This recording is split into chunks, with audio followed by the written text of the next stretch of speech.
नमस्कार साथियों, मैं हूं आपका युधिष्ठिर सर और सरकारी नौकरी प्रयास के 2 मार्च 2026 के डेली करंट अफेयर्स डिकोडेड यानी डेली इंटेलिजेंस ब्रीफिंग में आपका स्वागत है। बिना किसी देरी के चलिए आपकी सफलता की तैयारी शुरू करते हैं। सबसे पहले करते हैं 1 मार्च का सुपर फास्ट रिवीजन। 1 मार्च को जीरो डिस्क्रिमिनेशन डे मनाया गया। राष्ट्रीय विज्ञान दिवस 2026 की थीम वुमेन इन साइंस रही। पैंगोंग लेक में हाफ मैराथन का गिनीज रिकॉर्ड बना। पीएम मोदी द्वारा मदुरई और पुडुचेरी में परियोजनाओं का उद्घाटन हुआ। प्रोफेसर बी रविंद्रन को यूएनएआई पैनल में शामिल किया गया। ईरान के सर्वोच्च नेता अली खामेनी का निधन हुआ। ईएसआईसी ने अपनी 75वीं यानी प्लैटिनम जुबली वर्षगांठ मनाई। बीईई का स्थापना दिवस मनाया गया और जीरो प्राइज पर्यावरण पुरस्कार लॉन्च हुआ और आईएनएस तरंगिणी श्रीलंका पहुंची।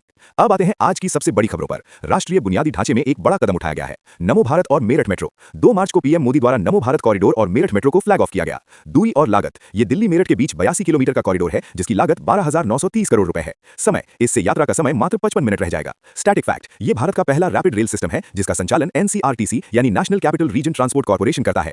महाफंड, इसके अलावा केंद्रीय कैबिनेट ने शहरी बुनियादी ढांचे के लिए 1 लाख करोड़ रुपए के अर्बन चैलेंज फंड को मंजूरी दी है जिसका उद्देश्य प्रमुख शहरों में इंफ्रास्ट्रक्चर निवेश को बढ़ावा देना है।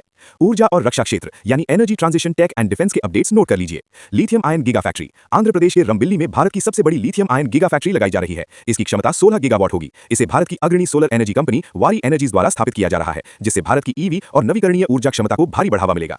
तकनीक समझौता, भारत की सबसे बड़ी लौह अयस्क उत्पादक कंपनी एनएमडीसी के आर&डी सेंटर हैदराबाद ने माइनिंग टेक्नोलॉजी को बढ़ावा देने के लिए आईआईटी हैदराबाद के साथ एमओयू साइन किया है। सैन्य परीक्षण, रक्षा क्षेत्र में भारतीय सेना की कोणार्क कोर ने राजस्थान के पोखरण, जो भारत का सबसे बड़ा सैन्य परीक्षण मैदान है, में स्ट्रेला 10 मिसाइल का सफल परीक्षण किया है। ग्लोबल फुटप्रिंट और पर्यावरण की ओर चलें। G20 प्रेसिडेंसी, याद रखें G20 में 19 देश और यूरोपीय संघ शामिल हैं। इसकी अध्यक्षता 2023 में भारत, 2024 में ब्राजील और 2025 में दक्षिण अफ्रीका ने की थी। वर्तमान में 2026 के लिए संयुक्त राज्य अमेरिका इसका अध्यक्ष है।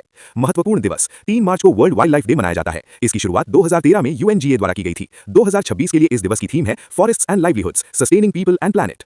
तो साथियों, ये था आज का डेली इंटेलिजेंस ब्रीफिंग। इस क्लास की पूरी पीडीएफ डाउनलोड करने और डेली प्रैक्टिस के लिए हमारे टेलीग्राम चैनल मैं आपका युधिष्ठिर सर मिलता हूं आपसे अगली क्लास में। जय हिंद।